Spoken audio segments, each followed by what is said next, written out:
Good evening, everyone.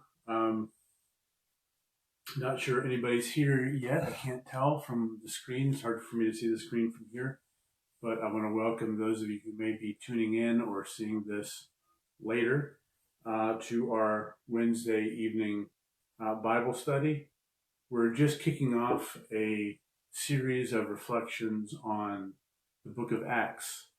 Um, This is the first time we've done this. It's a little bit like, I suppose, the Lenten studies that we did ending a few weeks ago. This week, or rather, for this series of reflections, we're going to be doing it at a little bit later, 7 p.m. Unless other people tell me to do it a different time or ask me to do it at a different time. We may adjust the time as needed. But I wanted to just put this out there to see how much interest there might be, and kind of take it sort of as it comes or as it goes.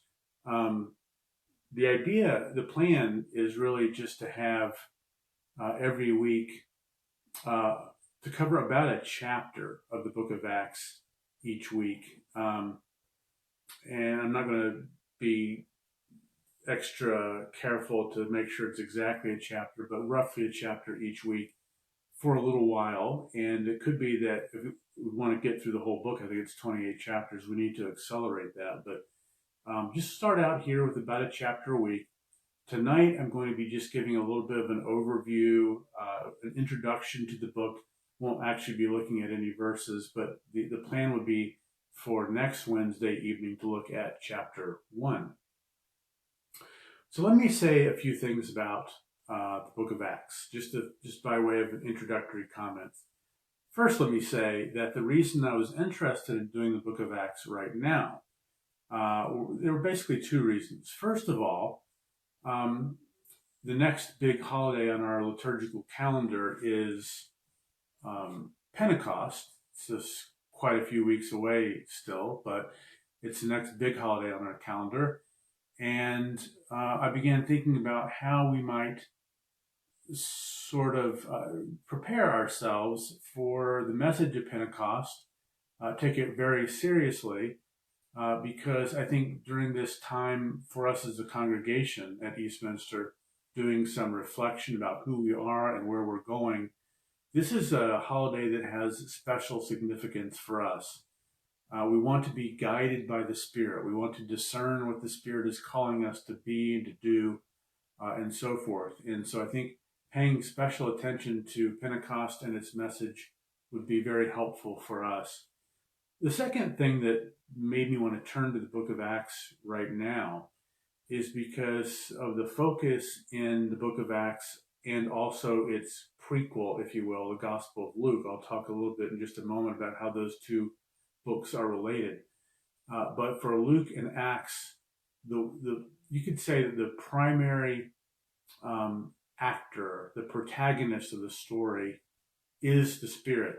The Spirit is the one who drives Jesus through his ministry, motivates him, keeps him moving forward in his ministry in the book of Luke.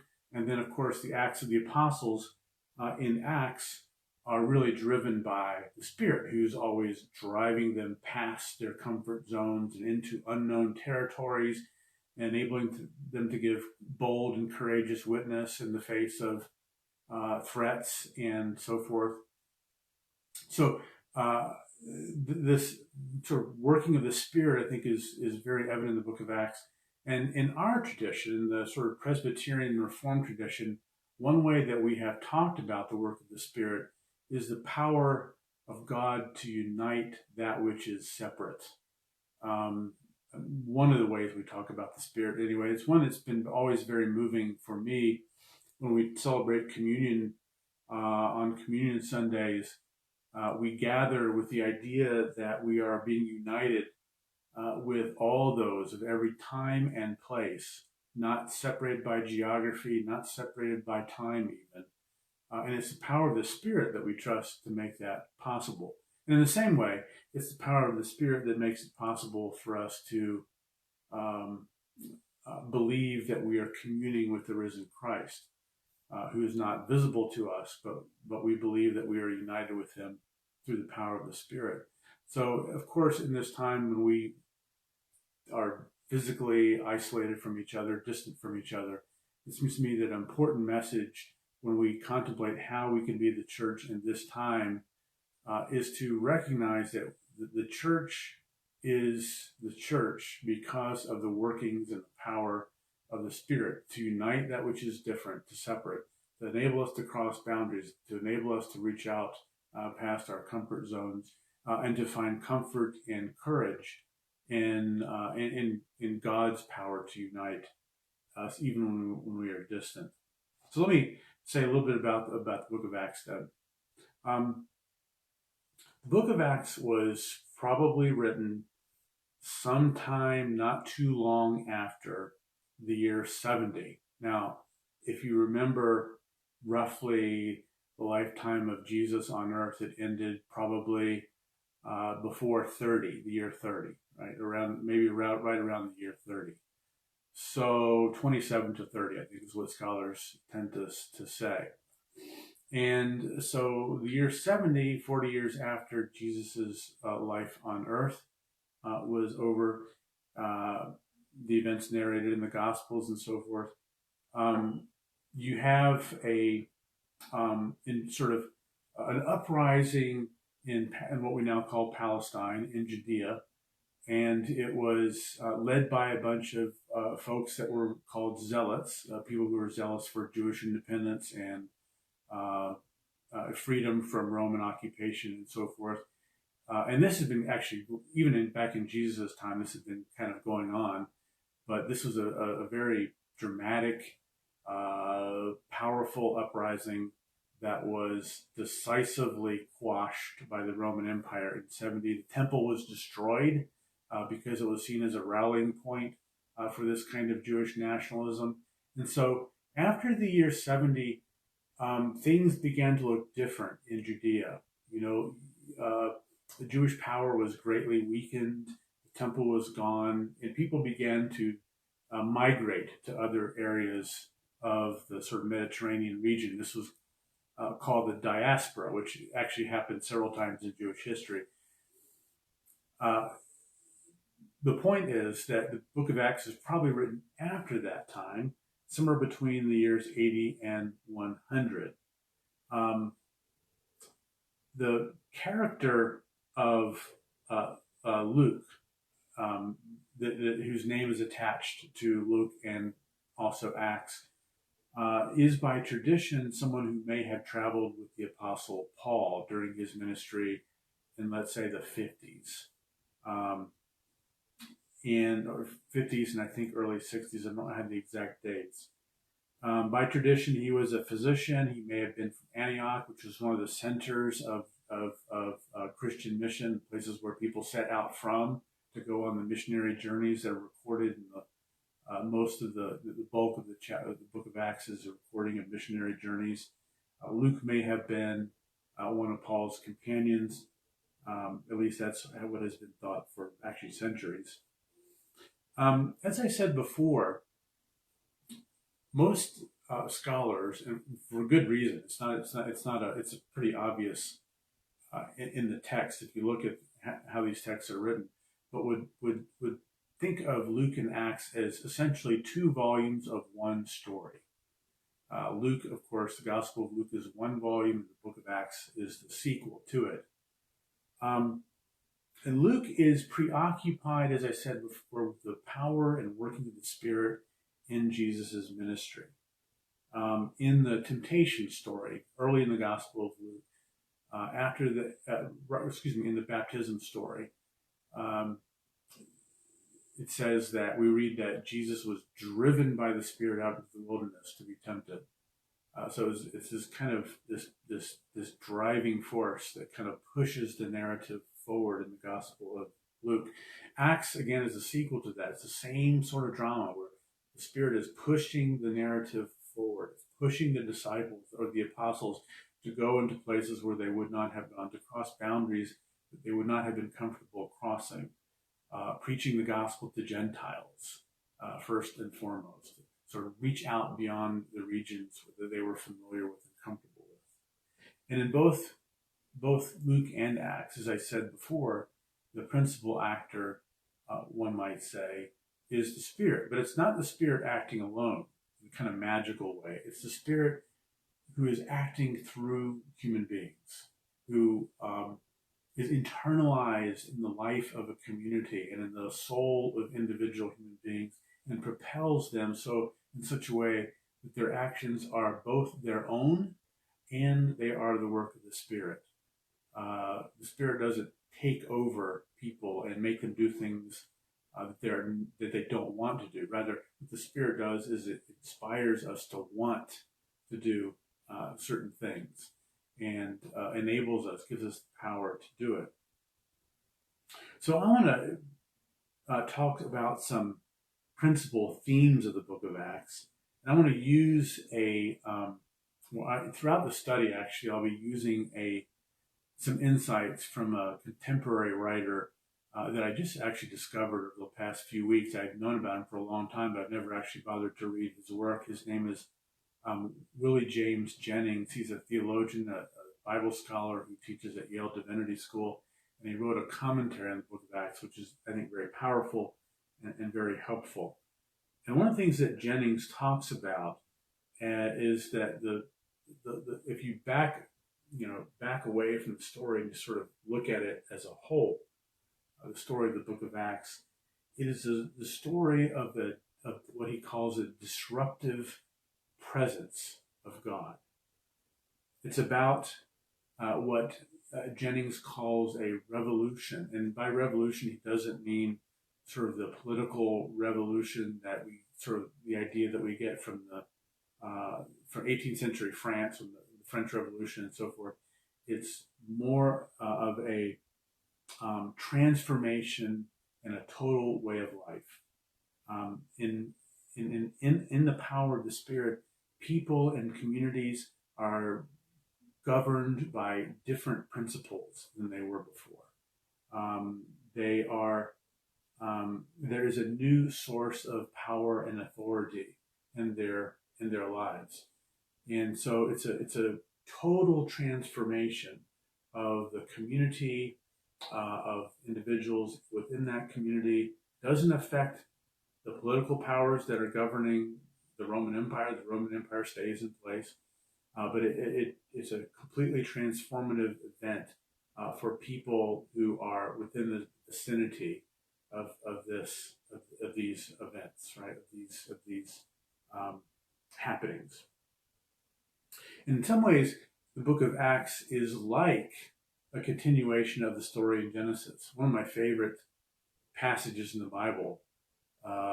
And for a long time I didn't like it because I thought it was just sort of, mechanical or something. But the first chapter of Genesis, when it talks about the Spirit hovering over the face of the deep, and then step by step,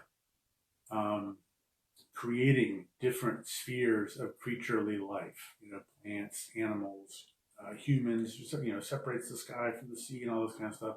And just step by step creates this orderly universe. And then there's some remarkable lines in that text where God says, first of all, it is good. Then secondly, addresses the created order and says, be fruitful and multiply. Each thing multiply according to your kinds. And this is, in effect, a divine blessing which is given to creation so that creation itself becomes creative. And it's the power of the Spirit to sort of inhabit the created order, and it gives it a certain liveliness, a certain kind of fecundity, a certain sort of generativity, productiveness, so that on the seventh day, God can actually rest because the power has already been infused into the creation to keep the creation moving forward. And in the same way, in the book of Acts, you have the same creative work happening, except now it's not creating different orders of creation, plants, animals, sky and sea and so forth. It's rather working through human beings to create new forms of community that are breaking down all kinds of barriers that have been erected by all kinds of social divisions that were created by human beings, right? Um, so you have this kind of reconciling, recreative power that unfolds in the book of Acts. And it's the same power that works creatively in the book of Genesis. One of the things that's crucial to recognize about the book of Acts, and this is really true of the whole New Testament, but you see it vividly as we read through the story of Acts, is that this story is written in the context of empire. And an empire is, and this is, again, I'm drawing on Willie Jennings here, an empire seeks to shape the world in its own image. It tries to impose its own sort of image of itself, to recreate itself on a larger scale by drawing other cultures or regions into its sort of orbit and imposing a kind of order on it. And one of the ways this works in the Roman Empire is that what some scholars have called the cityfication or the urbanization of all of Greco-Roman society begins to happen, where the whole world is made, the whole known world, the world within the reach of the Roman Empire, is made into one metropolis, right? Now, of course, everything can't be literally urban. If it were, there wouldn't be a place to grow crops and so forth. So what happens is that the agricultural lands, which are geographically the majority of the lands within the reach of the Roman Empire, and also the populations of those that inhabit those lands, which are the vast majority of people within the reach of the Roman Empire. They don't live in cities at all, they live in the countryside, but they are made to serve the urban centers. The land becomes exploited. The labor of agricultural laborers is no longer meant to stay within the proceeds from that labor. That is to say, grains and so forth, are not kept within those communities, but are exported through taxes and tributes to the urban center, so that the countryside is made to serve the city. This is what scholars mean by the urbanization of the Roman Empire. It's not that everybody lives in cities, but all of life revolves around those cities. And so in that kind of a context, the vast majority of the population are either made effectively servants, right? And in danger of falling into literal slavery because of these powerful urban centers, or the other alternative they would have is to move to the city themselves and be beggars or something like that, be indigent. So it's a kind of a terrible choice for the majority of the population, and though there was mass poverty because of the way in which the cities siphoned off the wealth of the countryside. In addition to empire, you have another sort of feature of the context, is this thing that I mentioned just a few minutes ago, the diaspora. Not only Jews, but many people groups were dislodged and dislocated from their ways of life. Some people lost their land because people were lending out. They were lending to peasants, to people who were working the land at exorbitant interest rates, and when they couldn't pay back those loans, the lands were confiscated, and they became day laborers, or they became what we call migrant workers today. So they were very much in a situation of diaspora. And so for many people in this culture, life was experienced as alienated, right? The old life that they had sort of for many, many generations had been settled into was being destroyed. They were fragmented, they were broken, or their communities were broken. And so this is especially true for Jewish communities, which had been uprooted and moved to different parts of the world. But it was true in a different way for lots of different sort of traditional communities in that context. And so what Jennings tells us is that faith in this context always took on the kind of aspect of struggle. a struggle to be faithful to God, to keep faith in God in a time of empire and diaspora. So what happens in the book of Acts? Well, the Spirit comes in chapter 2, famously, that we celebrate on Pentecost. And we'll see this, we'll look at these narratives much more closely in coming weeks. But one of the things that happens is that the Spirit gives this community, and these are mainly Galileans and maybe some Judeans who had come to follow Jesus, and they were in Jerusalem for the feast of Pentecost, and there were people from all over the sort of Mediterranean region who spoke different languages. The language that most of the disciples, the apostles, probably spoke, they spoke Aramaic or they spoke Greek or both. These are people who were in Jerusalem for this festival, spoke many, many different languages. And on the Feast of Pentecost, when the Spirit descended on the disciples and on the Christian community there, they began to speak in the languages that were understandable to these people from different parts of the world. So if you think back, again, there's another Genesis reference, if you think back to the Babylon story, when people's languages were confused and they couldn't cooperate and they were divided and they had to go off into separate tribes and so forth. Here is a reversal of that, right? So the sort of alienation and fragmentation of the diaspora was powerfully, symbolically overcome in that event. But then the rest of the book of Acts needs to be understood as a continuation of that, where the work of the Spirit is crossing boundaries, is creating a community that is international, that is not bound by time and place, but is bound by this power of the Spirit that can unite the separate, can overcome difference, and to create a world that is, to some degree, shared in common. Now, you get to, excuse me, I'll look at what time it is. Yeah, I've got a few more minutes left. If you get to the latter part of chapter 2, and again, we'll look at this more carefully in a couple weeks. I think it's around verse 42 or somewhere around there. We're told that all the disciples held all things in common. Now, this is a verse, I think, that is crucial for understanding the whole book of Acts. Because one of the things that goes on here is that in the midst of this life of fragmentation and division and let's call it what it is, oppression with the Roman Empire, sort of extracting the wealth of the countryside into sort of a very small number of hands,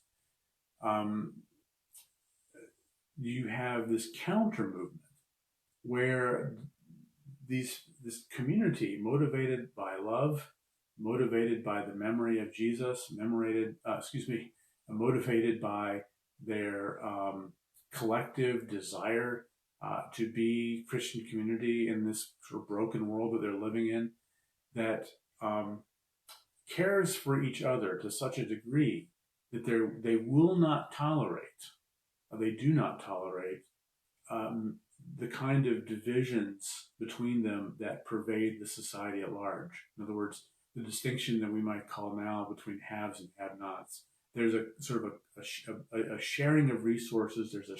But even perhaps deeper than that, there's a sharing of burdens and a sharing of their lives together, which is a sort of a profound counter narrative or counter movement, which overcomes this wider societal story of fragmentation, and you might even say isolation, because of what's going on in the broader culture. So this theme of a power that is shared in common and that overcomes differences and it allows people to share their lives together, for the lives of the disciples of Jesus to sort of weave together in a way that preserves their sort of differences and their diversity, but allows them to create a life together in which sort of overcomes the the fragmentation and brokenness of empire and diaspora. But as I said, the principal actor here, or the hero of the story, if you will, and some people have gone back and looked at the book of Acts and said it's Paul. And we'll talk a lot about Paul, depending on how long the study goes, but the missionary journeys of Paul sort of dominate the book of Acts. And you can look at the book of Acts as kind of a story of the hero, Paul, who's very courageous and endures all these trials and tribulations and so forth. But I think the perspective of the book of Acts is that the principal one is, the principal actor is the Spirit. And the Spirit gives voice to, if you will, or gives hands and feet to God's own desire. Jennings, in his commentary, sort of makes a big deal about it, and I think it's important that, if you let's go back to the Tower of Babel. And in the Tower of Babel, the book of Genesis, chapter 11, the people gathered together and try and build a tower that goes to the heavens. Many commentators have suggested of that story that this is a story of human technological ingenuity trying to control human destiny. And it's a very understandable thing. We want to use our technology to control our destiny, to kind of limit our fragility and our vulnerability to lots of things, diseases, accidents, and so forth. But it can get out of control, right? It can cause us to think of ourselves as masters of our own fate. And when we relate to each other on those terms, it's very tempting for us to think that we can control each other, or we can control populations of people. We can engineer a society in such a way that we would retain our mastery over it, or something like that, right? And this is precisely this sort of will to dominate. It's another way of talking about empire, right? The empire that they're experiencing, that they're seeing all around them. So there's a kind of a fantasy here, a human fantasy that goes back to at least the Tower of Babel episode in Genesis, and maybe even to the Garden of Eden story. This sort of fantasy that we can dominate and control our lives and dominate those around us. It's a fantasy that yields violence, right? It's a fantasy that yields brokenness, that yields alienation. And what Acts does is it gives voice to God's counter fantasy, God's desire for human beings to want community, to want to share their lives together in common, and to share their lives with God. So the book of Acts is the story of God's sort of insistent presence within a broken society through this sort of expansive outreach of the apostles into sort of unknown territories. And you can see this very much as a sequel to the gospel story itself, where Jesus comes, announces good news, announces freedom for the captives, announces good news to the poor, announces the sight to the blinded, and that message begins to seep out in a very small, relatively small ways in the gospel story, but then explodes when the power of the Spirit drives the apostles to all known parts of the world. So as we continue through this study of the book of Acts, we'll sort of track this sort of, if you want to call it explosion, this sort of movement of the Spirit that, again, refuses to accept isolation and division, and is sort of struggling for a world that is shared and a community that is shared to the uttermost parts of the earth. So I hope you'll join us, and next week, if you're able to join us, and if you have time, read chapter 1. It's kind of a long chapter. We're not going to look at it verse by verse, but we'll just sort of pick up some of the highlights there, and then go from there. So hope to see you next week.